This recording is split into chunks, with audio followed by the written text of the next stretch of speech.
আসসালামু আলাইকুম, আমন্ত্রণ চ্যানেল আই সংবাদে, সঙ্গে আছি হৃদয় হোসেন।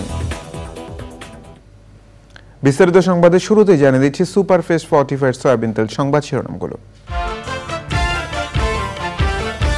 বৈষম্য বিরোধী ছাত্র আন্দোলনের কর্মসূচিতে বিক্ষোভে উত্তাল রাজধানী, হত্যাকাণ্ড ও গণগ্রেফতারের প্রতিবাদে সমাবেশ থেকে দোষীদের শাস্তি দাবি।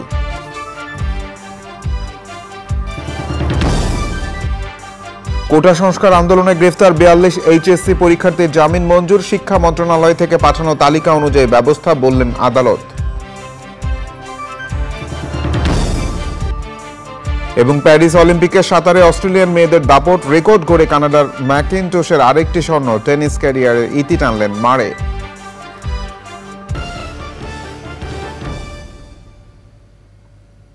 সংবাদ শিরোনামগুলো জানাচ্ছিলাম। এখনকার সংবাদ আয়োজন একই সঙ্গে চ্যানেল আইয়ের ইউটিউব চ্যানেল এবং চ্যানেল আইয়ের ওটিটি প্ল্যাটফর্ম আই স্ক্রিনে লাইভ স্ট্রিম হচ্ছে। যাচ্ছি পুরো সংবাদে। দুপুরে সায়েন্স ল্যাবরেটরি মোড়ে জড়ো হয়ে গণমিছিল করে বিকেলে শাহবাগ মোড় অবরোধ করেন আন্দোলনরত শিক্ষার্থীরা। সেখানে তারা নানা ধরনের স্লোগান দিতে থাকেন। 9 দফা বাস্তবায়ন না হওয়া পর্যন্ত আন্দোলন চালিয়ে যাওয়ার ঘোষণা দিয়েছে বৈষম্য বিরোধী ছাত্র আন্দোলন। পড়া কাজিমের রিপোর্ট। বৈষম্য বিরোধী ছাত্র আন্দোলনের ডাকা গণমিছিল কর্মসূচির অংশ হিসেবে জুমার নামাজের পর রাজধানীর সায়েন্স ল্যাবরেটরি মোড় অবরোধ করেন শিক্ষার্থীরা। সেখানে তারা অবস্থান করেন বিকেল 4টা পর্যন্ত। কয়েক ঘন্টা অবরোধের পর মিছিল নিয়ে এলিফ্যান্ট রোড হয়ে তারা রওনা দেন শাহবাগের উদ্দেশ্যে। বিকেল 4:30টার দিকে শাহবাগ মোড় অবরোধ করেন শিক্ষার্থীরা। ওই সময় জাতীয় জাদুঘরের সামনে ছিল পুলিশের সতর্ক অবস্থান। অবরোধের সময় শিক্ষার্থীরা বিভিন্ন স্লোগানের পাশাপাশি তাদের দাবিগুলো তুলে ধরেন। সরকারকে স্পষ্ট করে জানিয়ে দিতে চাই, ছাত্র সমাজের 9 দফা আদায় না হওয়া পর্যন্ত আমাদের আন্দোলন চলবে। আমরা অফিসিয়াল দপ্তর আলাকে বললাম 300 উপরে, কিন্তু সারা দেশের মানুষ যেভাবে তথ্য দিচ্ছে সেটা 300 অনেক গুণ হতে পারে। আমাদের ছাত্র সমাজের 9 দফা আদায় না হওয়া পর্যন্ত আমরা কোনো পরীক্ষায় ক্লাসে বসবো না। সারা দেশে গণগ্রেফতার, গণহত্যা, ছাত্র শিক্ষক সকল শ্রেণী পেশা মানুষের উপরে হামলার প্রতিবাদে এবং ছাত্র সমাজের 9 দফা দাবি আদায়ের লক্ষ্যে আজকের যে গণমিছিল, সেই গণমিছিল এখানে সমাপ্ত ঘোষণা করা হলো। বিকেলে কেন্দ্রীয় শহীদ মিনারেও জড়ো হন আন্দোলনরত শিক্ষার্থীরা। আজিম, চ্যানেল আই, ঢাকা। আন্দোলনরত শিক্ষার্থীদের সাথে একাত্ম হয়ে দ্রোহ যাত্রা করেছে শিক্ষার্থী, শিক্ষক ছাড়াও বিভিন্ন শ্রেণী পেশার মানুষ। জাতীয় প্রেস ক্লাব থেকে শহীদ মিনার পর্যন্ত ওই যাত্রায় 150 শতাধিক মানুষ হত্যার বিচার, গণগ্রেফতার বন্ধ আর শিক্ষা প্রতিষ্ঠান খুলে দেওয়ার দাবি তোলেন। পান্থ রহমান জানাচ্ছেন বিস্তারিত।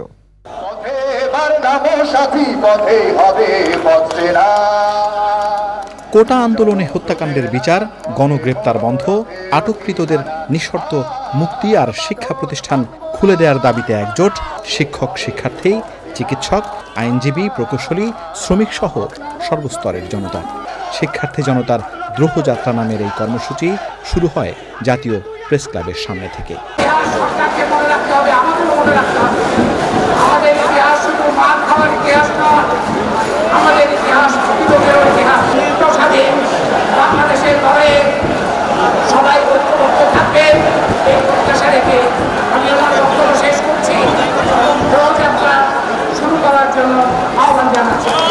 কর্মসূচির সভাপতির ঘোষণার পর দ্রোহযাত্রা যায় কেন্দ্রীয় শহীদ মিনারের দিকে।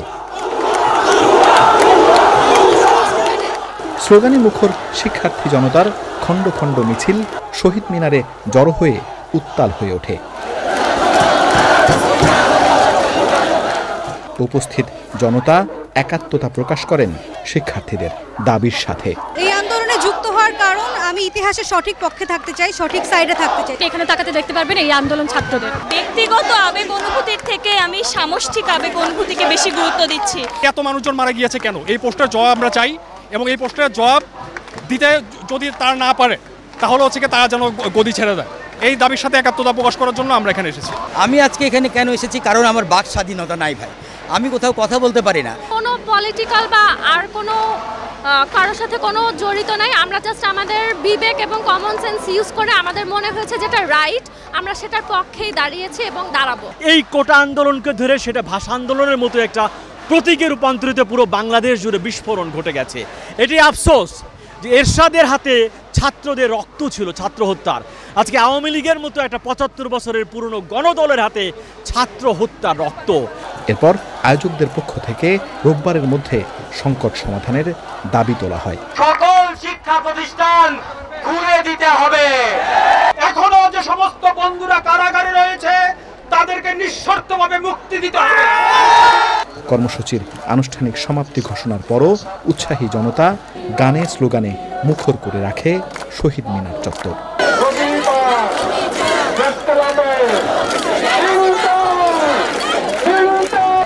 বাদুর রহমান, চ্যানেল আই, ঢাকা। রাজধানীতে বৈষম্য বিরোধী ছাত্র আন্দোলনের ডাকে গণমিছিল ও সমাবেশ কর্মসূচি হয়েছে। জাতীয় প্রেস ক্লাব সহ রাজধানীর বিভিন্ন এলাকায় সড়ক অবরোধ করে বিক্ষোভ করেছেন কয়েকটি সংগঠনের নেতাকর্মীরা। উত্তরা জমজম টাওয়ারের সামনে পুলিশের সাথে সংঘর্ষে আহত হয় 2 পুলিশ সহ কমপক্ষে 20 জন। এনামুল কবির রূপমের রিপোর্ট।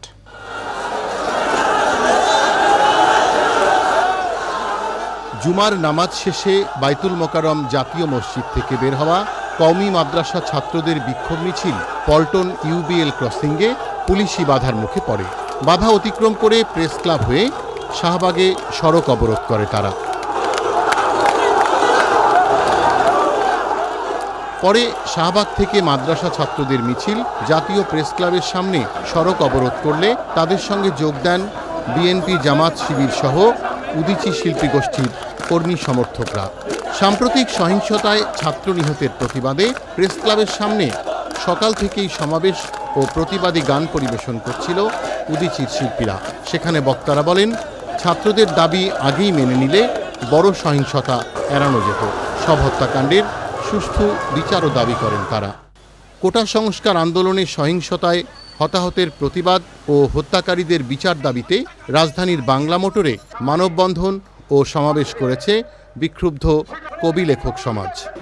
এই দেশের মানুষ যেন আর কোনো রকম হত্যার শিকার না হয়, সকল হত্যার এমন দৃষ্টান্তমূলক শাস্তি চাই যে শাস্তিতে পরবর্তীকালে পরবর্তী কোনো প্রজন্মের কোনো ধারার কোনো অবস্থানের কোনো শক্তি আর হত্যা করতে পারবে না। পুলিশের সতর্ক অবস্থানের মধ্যেই রাজধানীর মিরপুরের কালশি, উত্তরা হাউস বিল্ডিং ও জমজম টাওয়ার এলাকায় পুলিশের সঙ্গে আন্দোলনকারীদের সংঘর্ষ বাধে। বাড্ডা, রামপুরায় দফায় দফায় সড়ক অবরোধ করে বিক্ষোভ দেখায় শিক্ষার্থীরা। বিকেলে রাজধানীর শাহবাগে আবার সড়ক অবরোধ করে বিক্ষোভ। কেন্দ্রীয় শহীদ মিনারে সমবেত হয়ে বিক্ষোভ দেখায় ছাত্র ও অভিভাবক সহ বিভিন্ন শ্রেণী পেশার মানুষ। Enamul Kabir Rupam, channel i, Dhaka. বৈষম্য বিরোধী ছাত্র আন্দোলনের ডাকে 9 দফা দাবিতে জেলায় জেলায় বিক্ষোভ মিছিল ও সমাবেশ করেছেন শিক্ষার্থীরা। খুলনা ও নরসিংদীতে ছাত্র জনতার সাথে পুলিশের সংঘর্ষ হয়েছে। প্রতিনিধিদের পাঠানো তথ্য ভিডিওচিত্রে রাজীব আহমেদের রিপোর্ট। খুলনায় আন্দোলনকারীদের সাথে পুলিশের সংঘর্ষ হয়েছে। দুপুরে নিউ মার্কেট এলাকা থেকে শিক্ষার্থীদের মিছিল বের হয়। মিছিলটি সোনাডাঙ্গা পৌঁছলে পুলিশের সাথে ধাওয়া পাল্টা ধাওয়া হয়। নরসিংদীতে শিক্ষার্থী ও অভিভাবকদের গণমিছিলে পুলিশ ও আওয়ামী লীগের অঙ্গ সংগঠনের নেতাকর্মীরা বাধা দেয়। এ সময় শিক্ষার্থী ও অভিভাবক সহ অন্তত 10 জন আহত হন।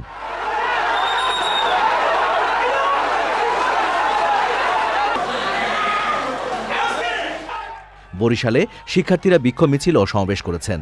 দুপুর 3টার দিকে বিভিন্ন কলেজের শিক্ষার্থীরা সরকারি বিএম কলেজের সামনে জড়ো হয়ে 9 দফা দাবিতে বিক্ষোভ মিছিল বের করেন। আমাদের এই 9 দফা বাস্তবায়ন করে আমরা এর সুষ্ঠু তদন্তের দাবি জানাচ্ছি। জুম্মার নামাজের পর চট্টগ্রামের অন্দরকিল্লা শাহী জামে মসজিদের সামনে বৈষম্য বিরোধী ছাত্রদের গণজামায়াতে বিএনপি ও সমমনা রাজনৈতিক দলের নেতাকর্মীরা যোগ দেন। ময়মনসিংহে খণ্ড খণ্ড মিছিল নিয়ে টাউন হলে জড়ো হন ছাত্র জনতা। পরে বৈষম্য বিরোধী ছাত্র আন্দোলনের ব্যানারে নগরীর টাউন হল মোড় থেকে অভিভাবক সহ বিভিন্ন স্কুল কলেজের বিশ্ববিদ্যালয়ের শিক্ষার্থীরা মিছিল বের করেন। সিলেটের শাহজালাল বিজ্ঞান ও প্রযুক্তি বিশ্ববিদ্যালয় সহ বিভিন্ন শিক্ষা প্রতিষ্ঠানের শিক্ষার্থীরা গণমিছিল করেন।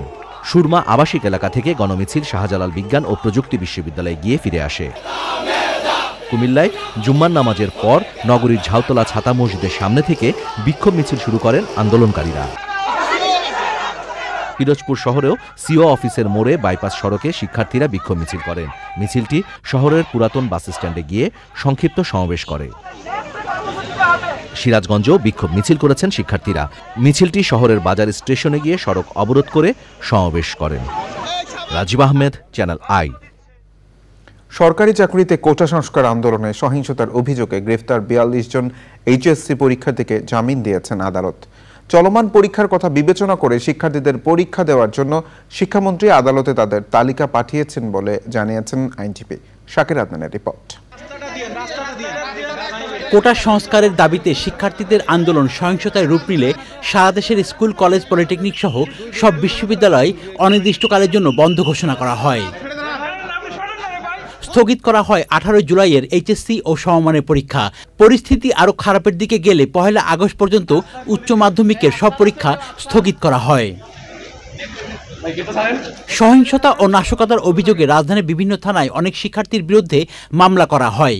ওই সব মামলায় গ্রেপ্তার 42 শিক্ষার্থীর জামিনের জন্য শিক্ষা মন্ত্রণালয় থেকে ঢাকা নিম্ন আদালতে তালিকা পাঠানো হয়। বিকেলে শুনানিতে তাদের জামিন মঞ্জুর করেন আদালত। মাননীয় শিক্ষামন্ত্রী উনি আমাদেরকে নির্দেশনা দিয়েছেন এবং উনি রিকোয়েস্ট করে স্পেশালি 42 জনের লিস্ট দিয়েছেন, যে 42 জনকে আজকে জামিন শুনানি করে এবং ওনাদের মুক্তির ব্যবস্থা করা হয়েছে। আদালতকেও বললাম যে যেহেতু এইচএসসি পরীক্ষার্থী, বিজ্ঞ আদালতকে অনুরোধ করলাম, সে মোতাবেক বিজ্ঞ আদালত বিবেচনা করে জামিন প্রদান করেছে। নতুন রুটিন অনুযায়ী এইচএসসির স্থগিত হওয়া তত্ত্বীয় পরীক্ষাগুলো আগামী 11 আগস্ট থেকে শুরু হয়ে 25 সেপ্টেম্বর শেষ হবে। Shakir Adnan, Channel i, Dhaka. আওয়ামী লীগের সাধারণ সম্পাদক ওবায়দুল কাদের বলেছেন, শিক্ষার্থীরা কারো অশুভ রাজনীতির ঢাল হোক, জাতি তা চায় না। রাজধানীতে সংবাদ সম্মেলনে তিনি বলেন, চলমান সংকটে নাগরিক সমাজের মত প্রকাশের কারণে তৃতীয় পক্ষ যাতে সুযোগ নিতে না পারে সেদিকে সতর্ক থাকতে হবে। আওয়ামী লীগ সাধারণ সম্পাদক বলেন, দেশের মানুষ জামায়াত শিবির নিষিদ্ধের বিষয়ে স্বাগত জানালেও এটিকে অগণতান্ত্রিক বলে বিএনপি প্রমাণ করেছে। তাদের পক্ষে জামায়াতকে পরিত্যাগ করা অসম্ভব।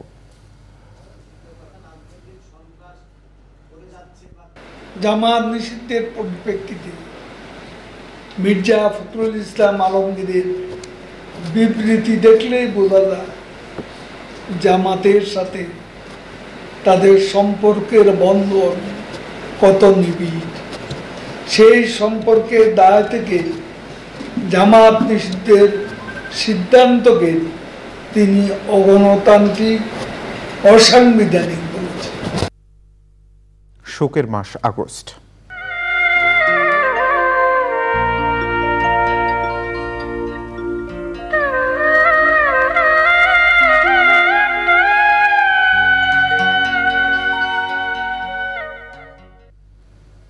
দীর্ঘ সময়ে পরে হলেও বঙ্গবন্ধু হত্যার সাথে সরাসরি যারা জড়িত ছিল তাদের বিচার হয়েছে, কার্যকর হয়েছে কিছু খুনির সাজা।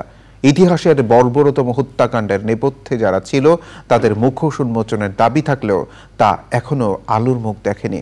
ওবায়দুল রশিদের রিপোর্ট। 1975 সালের 15 আগস্ট কাল রাতে জাতির পিতা বঙ্গবন্ধু শেখ মুজিবুর রহমানকে সপরিবারে হত্যা করা হয়।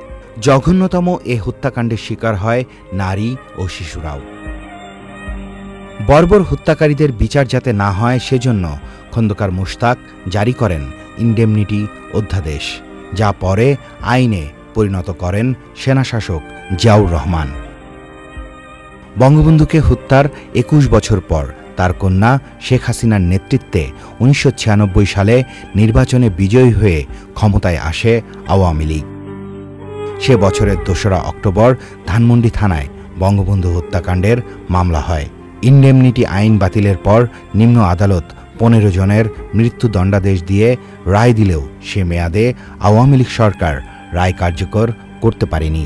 আবার দীর্ঘ অপেক্ষার পর ২০০৮ সালের নির্বাচনে আওয়ামী লীগ ক্ষমতায় আসার পর কিছু খুনির ফাঁসির রায় কার্যকর হলেও এখনও বিদেশে পালিয়ে আছে বেশ কয়েকজন খুনি।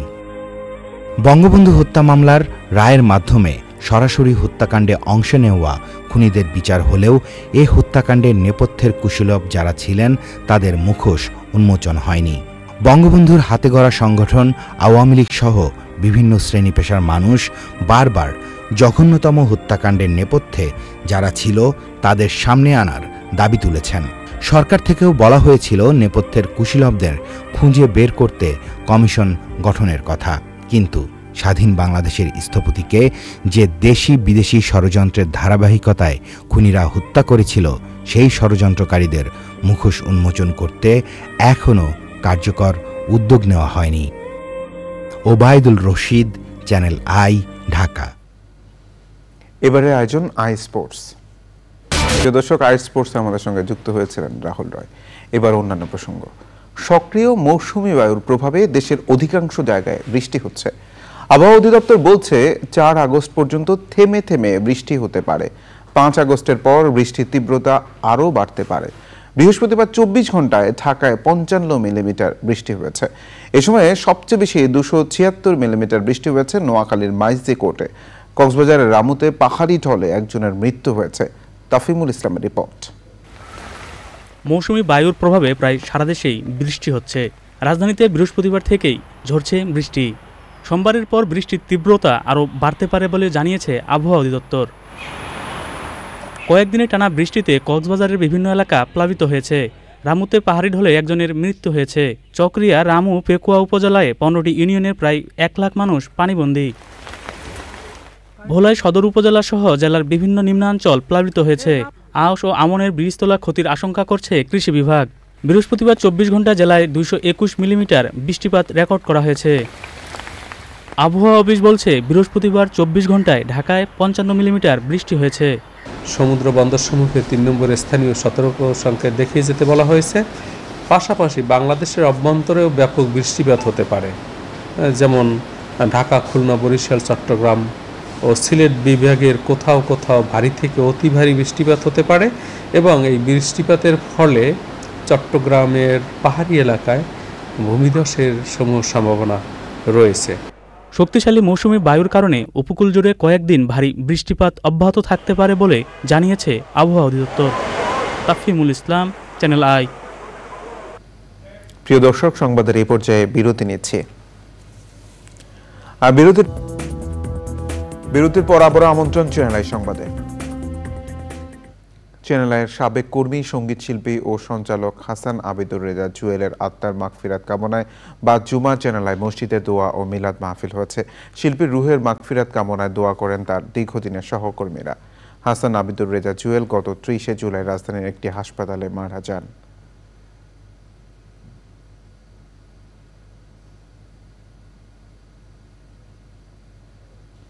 এবার নিটল ডট আন্তর্জাতিক সংবাদ।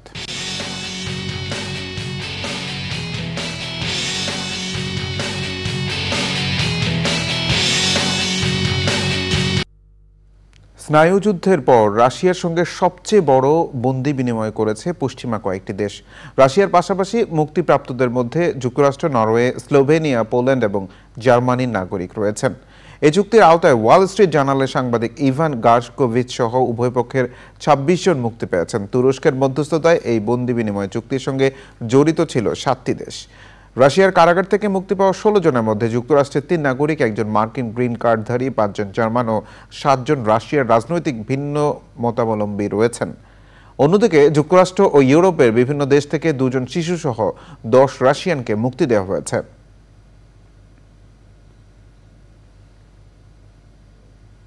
এবার আই স্ক্রিন সাংস্কৃতিক সংবাদ।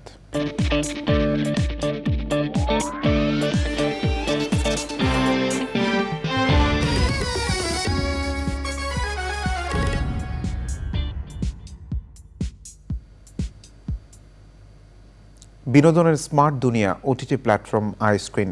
এই প্ল্যাটফর্মে প্রদর্শিত হচ্ছে মুক্তিযুদ্ধ ভিত্তিক চলচ্চিত্র দামাল। স্বাধীন বাংলা ফুটবল দলকে ঘিরে দামালের গল্প লিখেছেন জনপ্রিয় শিশু সাহিত্যিক ও ইমপ্রেস টেলিফিল্ম লিমিটেড ও চ্যানেল আইয়ের ব্যবস্থাপনা পরিচালক ফরিদুর রেজা সাগর। সিনেমাটি নির্মাণ করেছেন জনপ্রিয় নির্মাতা রায়হান রাফি। অভিনয় করেছেন সিয়াম, মিম, শরীফুল রাজ, ইন্তেখাব, টিনা সহ অনেকে। আইস্ক্রিন সাবস্ক্রাইব করে চলচ্চিত্রটি উপভোগ করতে পারবেন দর্শকরা। এবার জয় বানানা ফাইবার মেশিন সিল সিটি সংবাদ।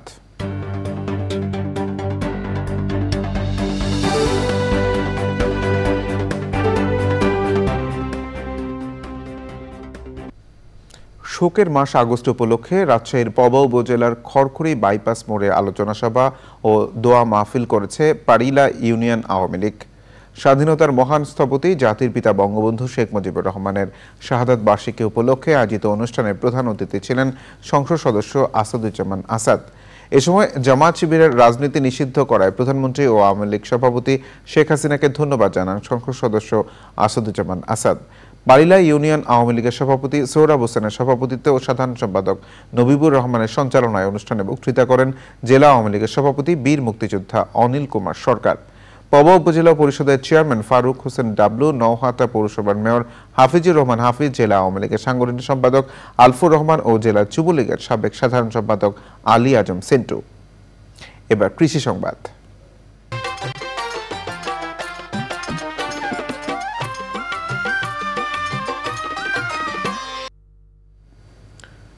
নোয়াখালীর সুবর্ণচরে বেলে দোআঁশ মাটিতে জনপ্রিয় হয়ে উঠছে পেঁপে চাষ। টপ লেডি নামের হাইব্রিড জাতের পেঁপে চাষ করে সফলতা পেয়েছেন মাদ্রাসা শিক্ষক কামাল উদ্দিন। সফলতা দেখে পেঁপে চাষে আগ্রহী হচ্ছেন অনেকে। নোয়াখালী থেকে আলাউদ্দিন শিবলুর পাঠানো তথ্য ও ভিডিওচিত্রে আল মুকসিদের রিপোর্ট। নোয়াখালী সুবর্ণচরে মাদ্রাসায় শিক্ষকতার পাশাপাশি 50 একর জমিতে টপ লেডি নামক হাইব্রিড জাতের 250 পেঁপে চারা রোপণ করেন কামাল উদ্দিন। কম খরচে বেশি লাভ পাওয়ায় পেঁপে চাষে সফলতা পেয়েছেন তিনি। আমার এক গাছের মধ্যে প্রায় বর্তমানে 30-35 কেজির মতো আছে। আমার এই জমির মধ্যে 70,000 টাকার মতো ব্যয় হয়েছে। আশা করি এখানের মধ্যে ম্যাক্সিমাম 3 লক্ষ টাকার বেশি পেঁপে বিক্রি হবে ইনশাল্লাহ। কামাল উদ্দিনের কাছ থেকে পরামর্শ নিয়ে পেঁপে চাষে আগ্রহী হচ্ছেন বাগান দেখতে আসা অনেক কৃষক। আমাদেরও তো জায়গা আছে, আমরা চেষ্টা করুন যেভাবে ইনশাল্লাহ এই পেঁপে চেষ্টা করা যায়। এটা বাজারও খুব চাহিদা এবং করলে তো এটা ব্যাপক লাভজনক। যখন আমাদের বৃষ্টি, বন্যা বা কোনো একটা সমস্যার কারণে বাগানের কোনো ক্ষতি হয়, তখনই আমাদের কিন্তু লসের দিকে টান দেয়। তখন ওই ঘাটতিটা আমরা আর পূর্ণ করতে পারি না। কেন পারি না? আমাদের থেকে খুব অল্প দামে নিয়ে যায়, কিন্তু তারা বেশি দামে বিক্রি করে। পেঁপে চাষে প্রশিক্ষণ ও প্রযুক্তিগত পরামর্শ দিচ্ছে কৃষি বিভাগ। প্রশিক্ষণ পরবর্তীতে আমরা চারা, কীটনাশক সহ অন্যান্য প্রযুক্তির সহায়তা দিয়ে থাকি এবং এই বাগান বাস্তবায়নের জন্য আমরা সার্বক্ষণিক কৃষকের পাশে থেকে মাঠ পর্যায়ে কৃষকদেরকে সার্বক্ষণিক পরামর্শ দিয়ে যাচ্ছি। চলতি মৌসুমে সুবর্ণচর উপজেলায় বাণিজ্যিকভাবে 60 হেক্টর জমিতে পেঁপে চাষ হয়েছে। আল মুকসিদ, চ্যানেল আই। এবার প্রকৃতি সংবাদ।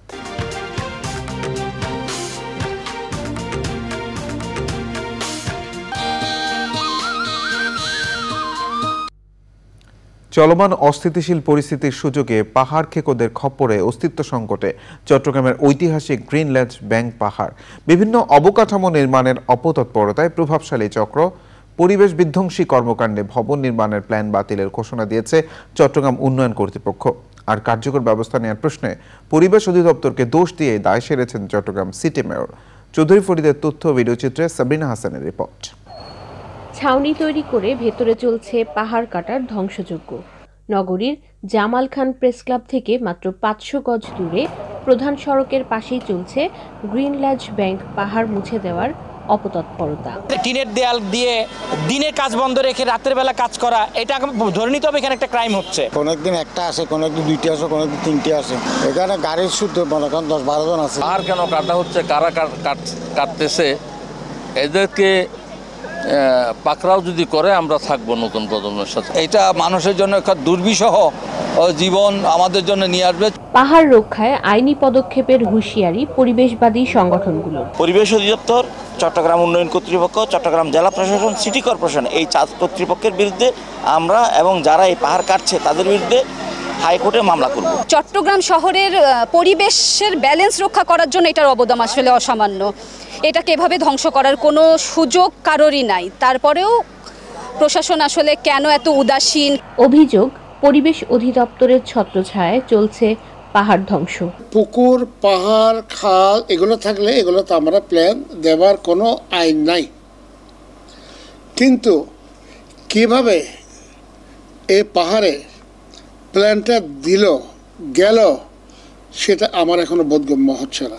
এটা অবিলম্বে যদি পরিবেশ অধিদপ্তর যদি এটা কোনো ব্যবস্থা গ্রহণ না করে, এদের বিরুদ্ধে চরম শাস্তির ব্যবস্থা না করে, তাহলে আমরা এদের বিরুদ্ধে মন্ত্রণালয়ে লিখব। এদের মতো অফিসার চট্টগ্রামের দরকার নেই। পাহাড় ও প্রাণ প্রকৃতি ধ্বংস রোধ ও জড়িতদের বিরুদ্ধে দ্রুত কার্যকর ব্যবস্থার দাবি সচেতন মহলের। সাবরিনা হাসান, প্রকৃতি ও জীবন ডেস্ক, চ্যানেল আই। নীলফামারী পৌরসভার উদ্যোগে প্রায় 1.5 কিলোমিটার রাস্তার পাশ জুড়ে বিভিন্ন ফলদ, বনজ ও ঔষধি গাছ রোপণ করা হয়েছে। উদ্বোধন করেন সংসদ সদস্য আসাদুজ্জামান নূর। সে সময় উপস্থিত ছিলেন পৌর মেয়র দেওয়ান কামাল আহমেদ, পুলিশ সুপার মকবুল হোসেন, অতিরিক্ত জেলা প্রশাসক সাইদুল ইসলাম এবং অন্যরা। সংবাদে আবারও বিরতি নিচ্ছি। আর বিরতির পর আবার আমন্ত্রণ চ্যানেল আই সংবাদে। টানা বৃষ্টিতে খাগড়াছড়িতে পাহাড় ধস হয়েছে, তবে এতে বড় ধরনের কোনো ক্ষয়ক্ষতি হয়নি। এছাড়া কলাবাগান, শালবাগান, রসুলপুর এলাকায় পাহাড় ধসের ঝুঁকি দেখা দিয়েছে। খাগড়াছড়ি পৌরসভার তথ্য মতে পৌর এলাকায় কমপক্ষে 200 পরিবার পাহাড় ধসের ঝুঁকির মধ্যে রয়েছে। চেঙ্গি নদীর পানি বাড়ায় জেলা সদরের নির্মাঞ্চল প্লাবিত হয়েছে। গঞ্জপাড়া, অপর্ণা চৌধুরী পাড়া, রাজ্যমণি পাড়া, কালাদেবা সহ বেশ কয়েকটি এলাকায় জলাবদ্ধতা সৃষ্টি হয়েছে। সংবাদে আবারও বিরতি নিচ্ছে। বিরতির পর আবারও আমন্ত্রণ চ্যানেল সংবাদে। শোকাবহ আগস্ট উপলক্ষে মাসব্যাপী কর্মসূচি ঘোষণা করেছে স্বেচ্ছাসেবক লীগ।